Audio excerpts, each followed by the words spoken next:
Bay Ridge. Welcome to another edition of After Hours.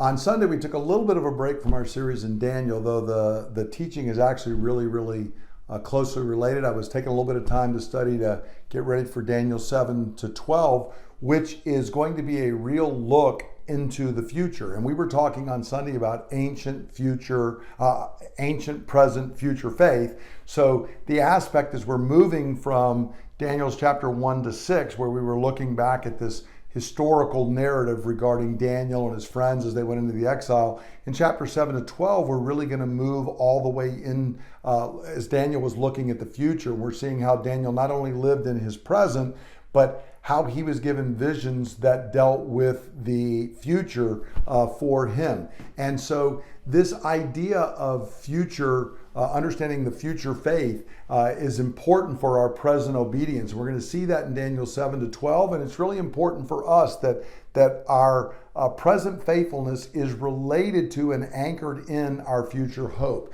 And so I wanted to expand on that idea just a little bit, specifically the idea of the future and how it relates to our present faithfulness, and give just three different ways. Number one, we have to recognize that this present world is full of sorrow and pain. We live in a fallen, broken world.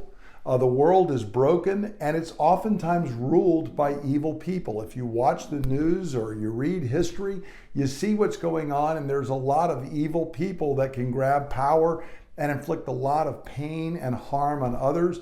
The ravages of sin are very apparent all around us. If we don't see them, we're not paying attention to what's happening around us. And such things can overwhelm our faith if we lose sight of the future when God's going to heal this world. The Christian faith is not just that this life is suffering and eventually you're trying to get to nirvana, which is more or less non-existence because all existence is suffering. No, we believe this world is broken, but it's going to be healed. It's going to be repaired. It's going to be restored by Jesus. And so this is why the Bible spends a lot of time reminding us of heaven, orienting us towards the future.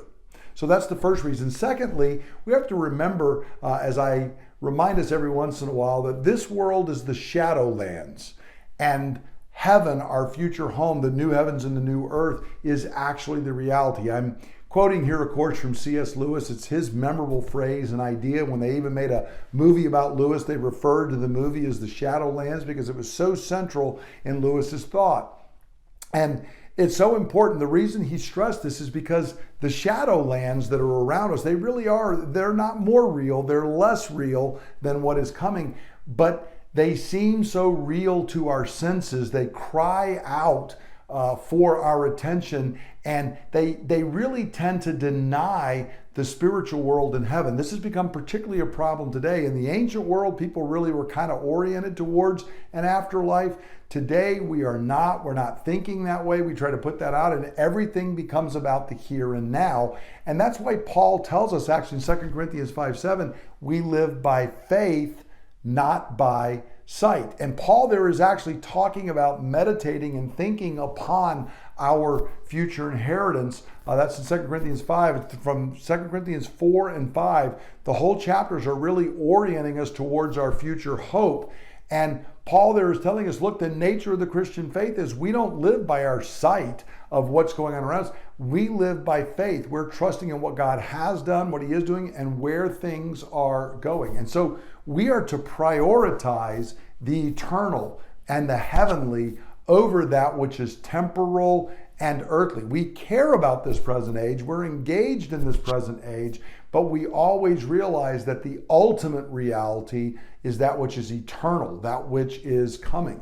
And finally, I want to remind us, and this is a little bit of preparation for Daniel 7 to 12. We're going to see over and over again in these visions in Daniel chapter 7 through 12 that the kingdoms of this world and the kings of this world are compared to these horrible, beastly creatures. And this is because the beastly creatures and rulers of this age, they are screaming for our loyalty. We'll see in those chapters over and over again, there is a conflict, and they are oppressing the people of God because they demand ultimate loyalty.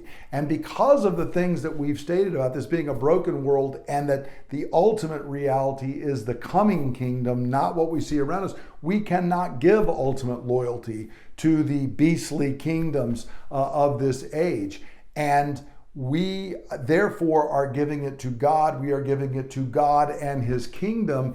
And therefore there oftentimes is oppression that will come in. And if we're going to withstand those pressures that are coming at us from this age, and particularly from beastly rulers and overt pressure, we have to fix our eyes on those eternal, unseen things, not the temporal shadow. We have to fix them on the reality, not the shadowlands. And so I want to close by just reading. Paul tells us in 2 Corinthians 4:16-18. Here's how Paul puts it. Therefore we do not lose heart. Though outwardly we are wasting away, yet inwardly we are being renewed day by day. For our light and momentary troubles are achieving for us an eternal weight of glory that far outweighs them all. So we fix our eyes not on what is seen, but on what is unseen. For what is seen is temporary, but what is unseen is eternal. If you paid attention when we were praying as we were at the Lord's table the other day, I was actually praying part of verse 17, that the Holy Spirit would be so fixing our eyes on the eternal that we would realize that whatever afflictions we have are light and they are momentary, because the Spirit is using those things to work in us an eternal weight of glory. So that is how our present faith is anchored by the future. So I encourage each and every one of us this week, as much as everything around us is screaming out that this is the ultimate reality, this is the only reality, let's hear and heed. If we don't want to lose heart as we are in the midst of outwardly wasting away, as we are going through the struggles of this kingdom, as the beastly kingdoms of our exile may be demanding our ultimate loyalty, the way we stand firm and true is we fix our eyes not on what is seen, but on what is unseen, because we realize this is temporary. Life is short. Eternity is long. This is the shadow. The kingdom that's coming is the reality. So friends, be anchored by our future hope. I hope God blesses you, and I hope you have a great week, and I look forward to us gathering together this Sunday so we can spend time worshiping our great God together. God bless.